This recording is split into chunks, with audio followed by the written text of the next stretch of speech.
हम लोग देखेंगे कि एसक्यूएल नो एसक्यूएल में डिफरेंस क्या है। ओके,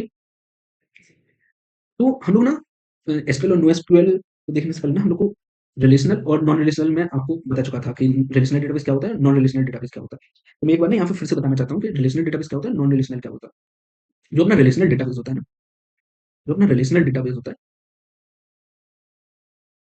ये क्या करता है ना कि कोई भी डेटा को कोई भी डेटा को किसी टेबल फॉर्म में स्टोर करता है। टेबल फॉर्म में क्या करता है, स्टोर करता है। ओके, जैसे कि in the form of rose and columns. ये अपनी रोज हो गई, ये कॉलम्स हो गए। ओके, ये रोज, ये कॉलम्स, इस तरीके से स्टोर करता है रिलेशनल डेटा। और नॉन रिलेशनल डेटाबेस क्या करता है कि इसका ना कोई स्ट्रक्चर नहीं होता है। जैसे कि इसका ना कोई स्ट्रक्चर नहीं होता है। नॉन रिलेशनल, जो नॉन रिलेशनल होता है, इसका ना कोई स्ट्रक्चर नहीं होता है। Having no specific structure. कोई स्ट्रक्चर नहीं होता है। जैसे कि आपका कोई मान लो कि आपका ये फोन है, तो उसमें आपका कोई पर्सनल फोल्डर है। उसमें आपका कोई पर्सनल फोल्डर है। ओके, आपका कोई पर्सनल फोल्डर है, तो उसमें ना कोई कुछ फोटोज भी रहेंगी, कुछ वीडियोज रहेंगी, कुछ नोट्स रहेंगे। ओके, कुछ नोट्स रहेंगे, कुछ मान लो आपकी यहाँ पे नोट्स रहेंगे। ओके, ठीक है। तो ये जो है इस टाइप का जो डेटाबेस रहता है उसको हम लोग क्या कहते हैं, नॉन रिलेशनल डेटाबेस। ठीक है, तो अपना एसक्यूएल क्या है, रिलेशनल डेटाबेस। और नो एसक्यूएल क्या है, नॉन रिलेशनल डेटाबेस। ओके, अब जैसे कि एक रिलेशनल एग्जांपल देखो, जैसे कि आपके कॉलेज या स्कूल का जो अपना अटेंडेंस रजिस्टर रहेगा, वो ना प्रॉपर टेबल फॉर्म में रहेगा। जैसे कि यहाँ पे रोल नंबर, यहाँ पे नेम एंड यहाँ पे अटेंडेंस वगैरह। ठीक, इस टाइप का जो डेटा रहता है ना, ये इसको बोलते हैं रिलेशनल। क्या रहता है, रिलेशनल। लेकिन जब आपका जो पर्सनल फोल्डर होता है, जो आपका कोई पर्सनल मान लो गैलरी है, फोन की गैलरी है, तो आपने देखा होगा कि यहाँ पे वीडियोस, यहाँ पे फोटोज फोटोज यहाँ पे नोट्स, यहाँ पे डॉक्यूमेंट्स, ये सब स्टोर है। इस टाइप का होता है तुम्हारा नॉइस या फिर नो रिलेशन डेटाबेस। ओके, ये तक यहाँ तक क्लियर हुआ। चलो, अब इसके बाद हम लोग क्या देखेंगे कि देखो data stored in rows and columns, data stored in key value and graph. Okay, मतलब कि कोई स्ट्रक्चर नहीं है। जैसे कि सोशल मीडिया है, मान लो कि इंस्टाग्राम है। ओके, ये तो सभी चलाते होंगे। तो मान लो इसका कोई इधर पे कनेक्ट है फ्रेंड, मान लो इधर पे कोई है, इधर पे कोई है, ये सब ना पूरा एक लूप बना हुआ रहता है। ओके, इस टाइप का जो डेटा स्टोर है, ये होता है अपना नो एसक्यूएल और नॉन रिलेशनल डेटाबेस। ओके, अब देखो एसक्यूएल जो डेटाबेस रहता है, इसको हैंडल करने के लिए हम लोग ना एसक्यूएल लैंग्वेज का यूज करते हैं। लेकिन नो एसक्यूएल को ना हम लोग कोई डेटाबेस स्पेसिफिक, जैसे जिस टाइप का डेटा बेस होगा उस तरीके की लैंग्वेज यूज करेंगे।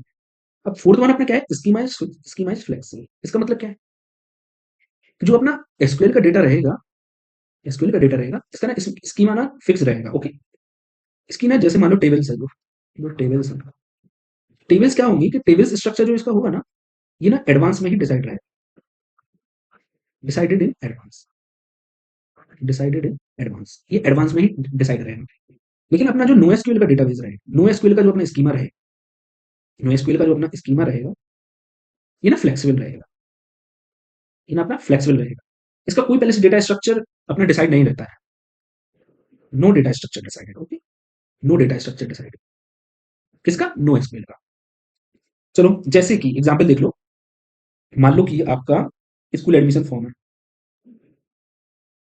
स्कूल एडमिशन फॉर्म है। ठीक है, तो ना जैसे इसका ना नेम, रोल नंबर और क्लास, ये ना सबके लिए सेम रहेगा। ओके, अब ना हमें इसमें ना सबके लिए सेम फॉर्मेट रहेगा। तो हमें ना ये सारी फील्ड फिल करनी पड़ेंगी ना, हमें सारी फील्ड फिल करनी पड़ेंगी। ये पहले से अपना एडमिशन जो फॉर्म रहेगा ना, ये पहले से डिसाइडेड रहेगा। सारी फील्ड हम लोग को फिल करनी पड़ेगी। लेकिन वहीं पे जो आपका पर्सनल फोल्डर है, मान लो कि फोन में आपका पर्सनल फोल्डर है, फोन में आपका जो पर्सनल फोल्डर है, तो मान लो कुछ फोटोज है, कुछ डॉक्यूमेंट्स है, कुछ नोट्स है। क्या इसका कोई फिक्स फॉर्मेट है, क्या इसका कोई फिक्स फॉर्मेट है, क्या इसका कोई फिक्स फॉर्मेट है? नहीं है, नहीं है ना कोई फिक्स फॉर्मेट। सबका फोल्डर जो रहेगा, जैसे कि मान लो मेरा फ़ोल्डर अलग है, आपका फ़ोल्डर अलग है, सबका फ़ोल्डर अलग रहेगा। सबका गैलरी जो फ़ोल्डर है सबका अलग रहेगा। रहेगा कि नहीं रहेगा? रहेगा। बस यही है कि इसके लिए जैसे और एडमिशन फॉर्म सबके लिए सेम रहेगा। मान लो आप लोग 5 स्टूडेंट हो या 10 स्टूडेंट हो, सबके लिए एडमिशन फॉर्म तो सेम रहेगा। ये सबका पर्सनल फ़ोल्डर जो फ़ोन का रहेगा वो सेम रहेगा? नहीं रहेगा। तो बस यही है कि स्कीमा जो एसक्यूएल के लिए रहेगा वो फिक्स रहेगा। ओके? ये एसक्यूएल के लिए। और जो नॉन एसक्यूएल के लिए उसका स्कीमा अनफिक्स रहेगा, फ्लेक्सिबल रहेगा। ओके? जैसे कि एग्जाम्पल देखो, ये अपना एग्जाम्पल है। बैंक में ना एसक्यूएल टाइप का यूज होता है, social media no SQL type. Okay. अब बैंक में ना सबका जैसे अलग रहेगा, जैसे कि यहाँ पे देखो, मैं बता देता हूँ आपको। जैसे बैंक है, यहाँ पे ना एक मान लो पूरा डिटेल रहेगा डेटाबेस में। यहाँ पे नाम, यहाँ पे मान लो नंबर वाइज कुछ है, यहाँ पे नाम है, यहाँ पे अकाउंट नंबर है, ये अकाउंट नंबर है, और यहाँ पे नेम है, और यहाँ पे मान लो डिपॉजिट या कुछ जो भी है, बैलेंस है, यहाँ पे बैलेंस शो कर रहा है। तो इसके लिए बैंक में जो रहेगा एसक्यूएल, ये देखो इस टाइप का डेटा स्टोर रहेगा। ये क्या है, रोज एंड टेबल फॉर्म में है, रोज एंड कॉलम फॉर्म में है, टेबल टेबल वाइज रहेगा, टेबल। लेकिन वहीं पे अब ये क्यों है, ताकि फास्ट एक्सेस हो पाए। क्या हो पाए, फास्ट एक्सेस। यहाँ पे एक डिफरेंस और लिख लो, यहीं पे लिख लो, ये क्या होता है, फास्ट एक्सेस। और इसका ना थोड़ा स्लो एक्सेस रहता है। लेकिन ये क्या करता है, लार्ज डेटा हैंडल कर लेता है। ये ना क्या करता है, लार्ज डेटा हैंडल करता है, लार्ज डेटा हैंडल करता है। ओके। ये उतना ज्यादा डेटा हैंडल नहीं कर पाता है। ओके। Handle load. ओके। अगर आप लोग को फास्ट एक्सेस चाहिए, तब आप लोग को ना एसक्यूएल में स्टोर करना पड़ेगा, एसक्यूएल टाइप में। अगर लेकिन जब ज्यादा बड़ा डेटा है और हम लोग को ना हर टाइप का इसमें स्टोर करना है, तब ये हम लोग का नो एसक्यूएल टाइप रहेगा। ओके, यहाँ तक क्लियर हुआ। और जैसे कि मैं सोशल मीडिया का आप लोग को एग्जांपल दे चुका हूँ। सोशल मीडिया में ना जैसे इसका फ्रेंड का डेटा, इसका इसका इसका, ये सब ना एक दूसरे से जुड़े हुए हैं। ये इसका फ्रेंड, इसका फ्रेंड, इसका फ्रेंड। मान लो इंस्टाग्राम का एग्जाम्पल, तो इस टाइप का डेटा क्या होगा, नो एसक्यूएल टाइप डेटा होगा। हम लोग क्या देखेंगे, वर्टिकल स्केलेबिलिटी और हॉरिजॉन्टल स्केलेबिलिटी। ओके। अब ये क्या होता है, तो वर्टिकल स्केलेबिलिटी और हॉरिजॉन्टल स्केलेबिलिटी को देखने से पहले ना, पहले समझो कि स्केलेबिलिटी क्या होता है। स्केलेबिलिटी क्या होता है, स्केलेबिलिटी क्या होता है, इसको देखो पहले। ओके। इसका मतलब सिंपल सा है, जैसे कि सिस्टम पे मान लो, सिस्टम पे इंक्रीज हो रहा है, क्या हो रहा है, लोड इंक्रीज हो रहा है। जब सिस्टम पे ज्यादा डेटा स्टोर हुआ, तो उस पर लोड इंक्रीज होगा कि नहीं। जब ज्यादा बहुत ज्यादा ट्रैफिक आया, जब ज्यादा बहुत ज्यादा ट्रैफिक आया, मान लो ट्रैफिक बहुत ज्यादा आया जब सिस्टम पे, या फिर डेटा बहुत ज्यादा आ रहा है, ट्रैफिक ज्यादा आ रहा है, डेटा बहुत ज्यादा आ रहा है, कब, बता रहे स्केलेबिलिटी का मतलब क्या होता है। तो कौन सा सिस्टम किस तरीके से हैंडल कर रहा है विदाउट परफॉर्मेंस इशू, उसको हम लोग बोलते हैं स्केलेबिलिटी। इसकी प्रॉपर डेफिनेशन क्या होगी, देख लो एक बार। Scalability means system systems ability to handle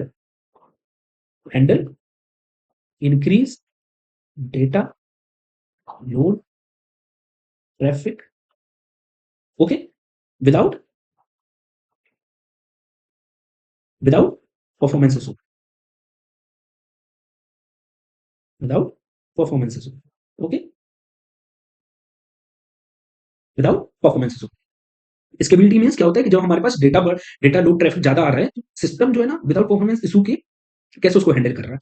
तो अब देखो इतना समझ में आया कैसे हैंडल कर रहा है। तो वर्टिकल स्केबिलिटी क्या होता है और हॉरिजॉन्टल स्केबिलिटी क्या होता है, ये देखो क्या होता है।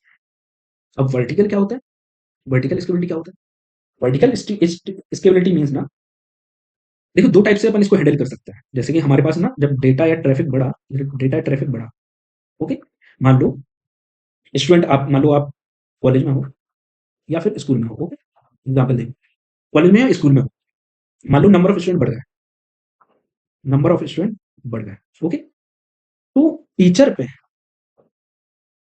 टीचर पे अगर ज्यादा लोड दे रहे हो, एक टीचर पे ज्यादा लोड दे रहे हो, अगर एक टीचर पे ज्यादा लोड दे रहे हो, तो ये क्या होगा, एसक्यूएल टाइप।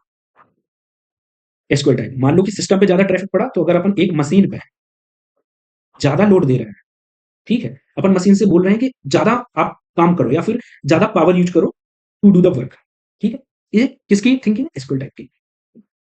लेकिन अगर हम लोग जैसे कि नो एसक्यूएल टाइप की थिंकिंग कैसी है, नो एसक्यूएल टाइप की थिंकिंग कैसी है, कि हम टीचर ज्यादा नहीं बढ़ाएंगे, टीचर इंक्रीज नहीं करेंगे, वो टीचर पे ज्यादा लोड नहीं देंगे। हम लोग क्या करेंगे, नंबर ऑफ टीचर ज्यादा बढ़ा कर देंगे। हम लोग ना नंबर ऑफ टीचर ज्यादा कर देंगे। हम लोग नो एसक्यूएल की क्या थिंकिंग है, हम लोग सेम मशीन पे ज्यादा लोड नहीं देंगे, सेम मशीन पे ज्यादा लोड नहीं देंगे, हम लोग नंबर ऑफ मशीन बढ़ा देंगे, नंबर ऑफ मशीन इंक्रीज कर देंगे। ओके, ये क्लियर होगा कि स्केलेबिलिटी, वर्टिकल स्केलेबिलिटी क्या है, हॉरिजॉन्टल स्केलेबिलिटी क्या है। ओके, तो एसक्यूएल डेटाबेस जो रहता है ना, वो सेम सिस्टम पे ज्यादा, जब ट्रैफिक बढ़ता है तो ज्यादा लोड देता है काम का। लेकिन जब नो एसक्यूएल रहता है, वो हॉरिजॉन्टल स्केलेबिलिटी है, मतलब कि वो नंबर ऑफ मशीन इंक्रीज कर देता है, ओके, नंबर ऑफ सिस्टम ज्यादा कर देता है। ओके, ना कि सेम मशीन पे लोड ज्यादा देना। ओके, यहाँ तक क्लियर होगा। अब हम लोग देखते हैं स्ट्रॉन्ग एसिड कंसिस्टेंसी और एवेंचुअल। कंसिस्टेंसी। तो सबसे पहले देखो कंसिस्टेंसी क्या होता है, ओके? सबसे पहले कंसिस्टेंसी मतलब क्या होता है कि कंसिस्टेंसी, ये क्या होता है ये देखो। कंसिस्टेंसी मीन्स ना कि हम लोग का जो डेटा है ना वो सेम रिमेन्स सेम होना चाहिए। Data remains same up to date across the entire system, up to date entire system at all times, at all times. अब देखो इसका इजी मतलब क्या है कि मान लो कि जैसे हम लोग ने कुछ डेटा में कुछ चेंज किया, जैसे कुछ डेटा में चेंज किया, तो सेम टाइम पे हर जगह अपडेट हो जाए ना, हर जगह कितना अपडेट हो रहा है, कैसे अपडेट हो रहा है, उसको हम लोग कंसिस्टेंसी बोलते हैं। अब एक तो होता है स्ट्रॉन्ग, एक होता है एवेंचुअल। स्ट्रॉन्ग क्या होता है, जैसे कि स्ट्रॉन्ग कंसिस्टेंसी क्या है, जैसे कि आप लोगों ने देखा होगा कि आप लोगों ने कभी बैंक से कभी भी मनी निकालो या डिपॉजिट करो, मान लो मनी मनी डिपॉजिट किया, तो बैंक में जब हम लोग मनी डिपॉजिट करते हैं ना, तो at a time, at a time हर जगह, हर जगह चेंज हो जाता है हम लोग का बैलेंस, हो जाता है कि नहीं? चेंज बैलेंस, कोई भी आप यूपीआई देख लेना या अपना बैंक बैलेंस, हर जगह सेम टाइम क्या हो जाएगा, मनी डिपॉजिट हो जाएगा, ओके? लेकिन कभी आप जैसे कि मान लो कि इंस्टाग्राम है, फिर से ले लो तो सो जाओगे सब लोग। इंस्टाग्राम है, तो उसमें कभी आप डीपी चेंज करना, आपने डीपी चेंज करना, जब आप डीपी चेंज करोगे ना, तो कुछ टाइम के लिए ना, जब आप डीपी चेंज करोगे तो कुछ टाइम के लिए ना किसी किसी को न्यू डीपी दिखेगा, लेकिन किसी किसी को ना ओल्ड डीपी दिखेगा, किसी किसी को ना न्यू डीपी दिखेगा, किसी किसी को ओल्ड डीपी दिखेगा, ओके? दिखेगा कि नहीं? ओल्ड डीपी दिखेगा फॉर अ व्हाइल, लेकिन दिखेगा। तो यही होता है हम लोग का इवेंचुअल कंसिस्टेंसी, कि हर जगह ना सेम टाइम पे चेंज नहीं हो रहा है, ओके? किसी किसी को कुछ दिखा, किसी की जैसे कि मान लो आप कोई भी ना किसी की भी पोस्ट पे लाइक करना, यहाँ पे देखो फिर से, किसी की भी जो पोस्ट रहेगी उस पे आप लाइक करना, तो किसी को ना मान लो 100 लाइक दिख रहा है, तो किसी को ना 98 दिखेंगे कुछ टाइम के लिए, लेकिन फिर एक टाइम बाद ना सबको सेम दिखने लगे, मान लो 102 सबको दिखने लगे, सबको सेम दिखेंगे, लेकिन कुछ टाइम के लिए ऐसा दिखेगा। आपने मान लो जब डीपी चेंज करोगे ना, किसी को न्यू दिखेगी, किसी को ओल्ड दिखेगी फॉर अ व्हाइल, लेकिन ये होगा। तो इसी को बोलते हैं ना इवेंचुअल कंसिस्टेंसी।